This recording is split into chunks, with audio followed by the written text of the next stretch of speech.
செங்கல்பட்டு மாவட்டம் வேம்பாக்கம் கிராமத்தில் உள்ள காசி விஸ்வநாதர் கோவிலுக்கு நள்ளிரவில் வந்த மர்ம நபர்கள் சுவாமி சிலைகளை தீ வைத்து எரித்தனர்.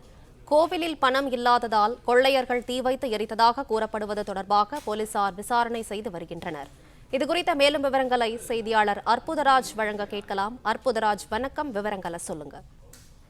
வணக்கம். திருடம் வந்த கோயிலில் எதிர்பாராத கிடைக்காத விரட்டியில் சிலைகளை எரித்து சூறையாடப்பட்ட மர்ம நபர்கள் செங்கல்பட்டு தாலுகா காவல் எல்லைக்கு உட்பட்ட வெம்பாக்கம் கிராமத்தை வேதேஷ் திடீர் நகரில் கோயில் நகர் 1000 ஆண்டு பழமையான காசி விஸ்வநாதர் கோயில் அமைந்துள்ளது. இந்த திருக்கோயிலில் சிவராத்திரி, ஆருத்ரா தரிசனம் உள்ளிட்ட சிவனுக்காக அனைத்து விசேஷ நாட்களும் சிறப்பு பூஜை நடத்தப்பட்டது. 3 கால பூஜைகளும் நடத்தப்பட்டது, பராமரிக்கப்பட்ட வந்த நிலையில் இந்த நிலையில் வழக்கம் போல இரவு ஆருத்ரா தரிசனம் சிறப்பு பூஜை முடிந்த பின்னர் கோவிலை கூட்டிவிட்டு சென்றனர்.